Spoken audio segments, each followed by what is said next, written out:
ప్రేమ పేరుతో ఓ యువతికి దగ్గరైన యువకుడు ఆ తర్వాత ప్లేట్ ఫిరాయించాడు. అమ్మాయికి దూరంగా ఉంటున్నాడు. ఫోన్లు చేస్తున్నా పట్టించుకోవడం మానేశాడు. దీంతో అమ్మాయి ఆందోళనకు దిగింది. ప్రేమికుడి ఇంటి ముందు నిరసన కార్యక్రమాన్ని చేపట్టింది. తనకు న్యాయం చేయాలని కోరుతూ ప్రేమికుడి ఇంటి ముందు బైఠాయించింది. ఈ విషయం ముందే పసిగట్టిన యువకుడు అతడి తండ్రి ఇంటి నుండి ఎస్కేప్ అయ్యారు. ఇంతకీ ఈ ఘటన ఎక్కడ జరిగిందని కదా మీ అనుమానం. ఇంకెందుకు ఆలస్యం, మీరే చూడండి.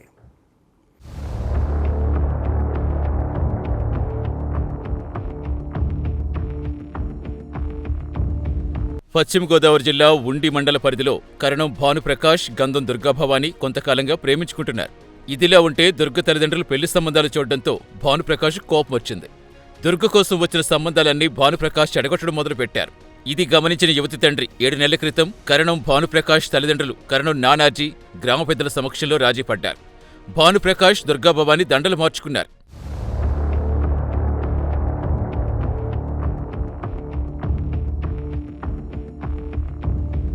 ఈ ఘటన జరిగి చాలా రోజులే గడుస్తోంది. దుర్గాభవాని తల్లిదండ్రులు పెళ్లి ప్రస్తావన తీసుకొచ్చారు. పెళ్లి చేసుకోమని భానుప్రకాష్ తల్లిదండ్రులు కోరుతున్నారు. ఈ విషయంలో ప్రకాష్ తండ్రి నానాజీ మొహం చాటేస్తున్నారు. పలుమార్లు పెళ్లి ప్రస్తావన తెచ్చినప్పటికీ సరైన స్పందన లేకపోవడంతో యువతి తల్లిదండ్రులు గ్రామ పెద్దలను ఆశ్రయించారు. గ్రామ పెద్దలు చెప్పినా ప్రకాష్ తల్లిదండ్రుల్లో మార్పు రాలేదు. దీంతో భవానీ దుర్గ ప్రకాష్ ఇంటి ముందు నిరసనకు దిగింది. తనకు న్యాయం చేయాలని కోరుతూ ఇంటికి చేరింది. దుర్గ వస్తుందనే విషయం తెలియగానే ప్రకాష్ తండ్రి ఇంటి నుంచి పరారయ్యారు. యువకుడి తల్లి మాత్రం దుర్గపై సీరియస్ అవుతోంది. ఇంటి ముందు నుంచి తక్షణమే వెళ్లిపోవాలని హెచ్చరిస్తోంది. ఈ క్రమంలో బాధిత యువతి ప్రకాష్ తల్లితో వాగ్వాదానికి దిగింది. ఆ తర్వాత వారి ఇంటి ముందే బైఠాయించింది. అందరికీ నమస్కారం. ఉండి మండలం రామచంద్రపురం నుంచి మాట్లాడుతున్నాను. నా పేరు దుర్గా భవాని. నేను భానుప్రకాష్ అబ్బాయిని ప్రేమించాను. అంతకుముందే నాకు పెళ్లి ఫిక్స్ అయ్యింది. ఆ పెళ్లి ఫిక్స్ అయిన తర్వాత నేను మా ఇంట్లో వాళ్ళు చెప్పిన సంబంధం నేను చేసుకున్నాను. బట్ కొన్నాళ్ళ తర్వాత మాకు తాంబూలు ఇచ్చే ముందే మాకు మా అమ్మ నాన్నలు చేసిన సంబంధాన్ని వద్దని చెప్పేసి ఈ అబ్బాయితో వచ్చేద్దామని చెప్పేసి నేను వచ్చేసాను. అందరు పెద్దలందరిలో ఉన్నప్పుడే నేను దాంట్లో మార్చారు. నాకు అది అయిన 3 నెలల దాకా మేము బాగానే ఉన్నాం. తర్వాత నుంచి ఫోన్లు అవి చేయడం మానేసి బ్లాక్లో పెట్టేశారు. ఏంటని అడిగితే సమాధానం వచ్చేది కాదు. ఇంకేం చేయాలో తెలియక మా ఇంట్లో వాళ్ళు నన్ను పెద్దల దగ్గర తీసుకెళ్తే వాళ్ళ దగ్గర నుంచి కూడా నాకు సమాధానం రాలేదు. ఇంక నేను ఏం చేయాలో తెలియక నేను ఇక్కడికి వచ్చి కూర్చున్నాను. నాకేమైనా న్యాయం చేస్తారేమో అని చెప్పేసి ఇక్కడ ఉంటున్నాను.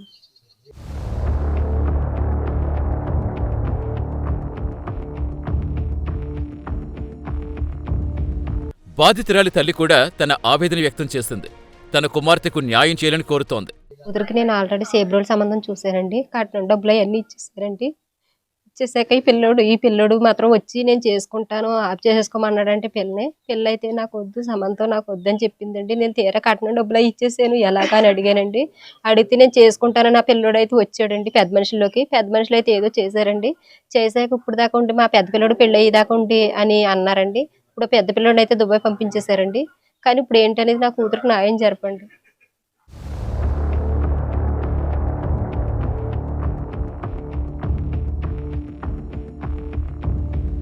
బాధితురాలి తండ్రి తన ఆవేదన వ్యక్తం చేస్తున్నాడు. దండలు మార్చుకుని పెళ్లి చేసుకుంటామని వాగ్దానం చేసిన వ్యక్తి ప్రస్తుతం తమ అమ్మాయి నుంచి తప్పించుకు తిరుగుతున్నాడని తండ్రి చెబుతున్నాడు. నమస్కారం అండి. నా పిల్లని పెళ్లి చేస్తాక ఒక సంబంధం కుదిరితే ఆ సంబంధం చేస్తే పెళ్లి లగ్గం 10 రోజులు లగ్గం పెట్టేసేటప్పటికి పిల్లలు సడగొట్టేసారు సంబంధం. నేను కట్నం ఇచ్చి అన్నీ చేశాను. కట్నం ఇచ్చేటప్పటికి మళ్ళీ తిరిగి ఉంటే కానీ కట్నం పిల్లలు తీసాను. ఆ పిల్లలు దాన్ని పిల్లల సంబంధం చెడగొట్టేసారండి. నా భర్త పెద్ద మందిలోకి వెళ్ళండి. పెద్ద మందిలో తల వచ్చి సంతకాలు పెట్టారండి ఆ పెద్దలు అందరూ. ఆ పిల్లకి ఈ పిల్లకి ఇస్తామని నా ముఖం మీద అడిగాను. చేసుకుంటా అన్నాడు. చేసుకున్న తర్వాత 6 నెలలు టైం ఇచ్చారు. పెద్దడికి వెళ్ళాక చిన్నడు అన్నారు. చిన్నడి పెళ్ళి మళ్ళీ చేస్తున్నప్పటికి పెద్దడిని దుబాయ్ పంపించారు. మరి నా చిన్నడు మరి పెద్దడు చేయకుండా చిన్నడు ఎలా చేస్తున్నాడు? మరి పిల్ల పచ్చిది ఏంటో మనం ఆలోచించాలి కదా. మరి మీరే న్యాయం చేయాలి మా పిల్లకి. మరి తల్లిదండ్రులు అంత బాధపడి కూడి కుమ్ములు లేకుండా ఉంటున్నాం. మేము తిండి తెప్పలు లేకుండా ఉంటున్నాం. మరి ఈ పిల్లలు కడితే మొన్న 10 రోజులు పెద్ద మందిలో కడితే మీ చేతకం చేసుకోమన్నారా? మరి ఏంటి మా పత్తి అండి, మేము ఎలా బతకాలి ఈ పిల్లతోటి? న్యాయంగా మాట్లాడుతాం. మేమేమో అడిగా అన్యంగా ఉంటాం కదా. ఆ రోజు చేసుకుంటాం వాళ్ళ కదా, ఈ రోజున అడిగాం.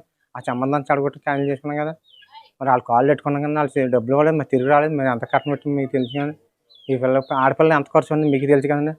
మరి పెద్దలన్నీ తెలిసి మరి అందరు చేసి ఇలా చేశాను. నా జీతం ఏమవుతుంది ఒకదారిని ఆవిడ వచ్చి అన్న ఏం మాట్లాడతారండి, ఈ పిల్ల కూడా సాధించాలి కదండి. చెప్పండి, మీరు న్యాయం చేసి మాట్లాడండి.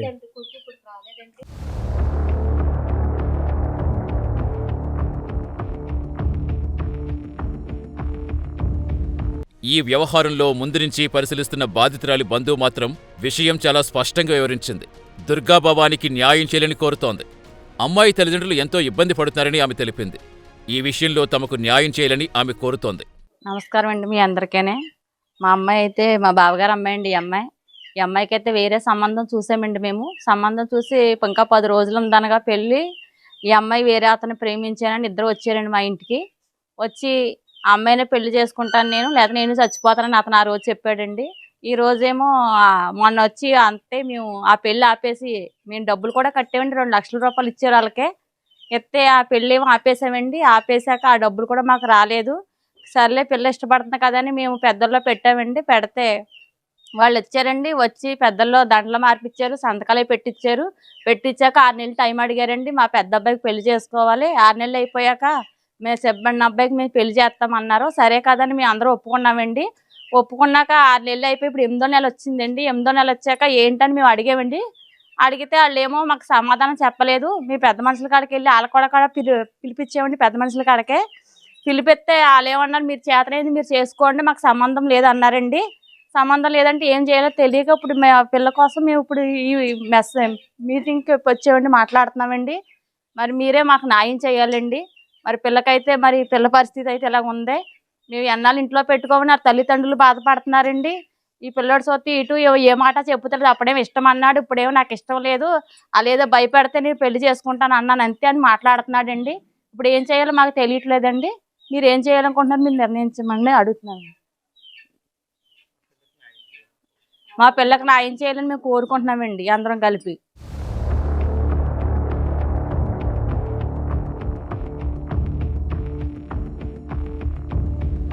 ఆడబిడ్డకు అన్యాయం జరగడంతో చుట్టుపక్కల ఉన్న స్థానికులు, అమ్మాయి బంధువులు ఆమెకు మద్దతుగా నిలిచారు. సంబంధిత అధికారులు ఈ విషయంలో జోక్యం చేసుకుని న్యాయం చేయాలని స్థానికులు కోరుతున్నారు.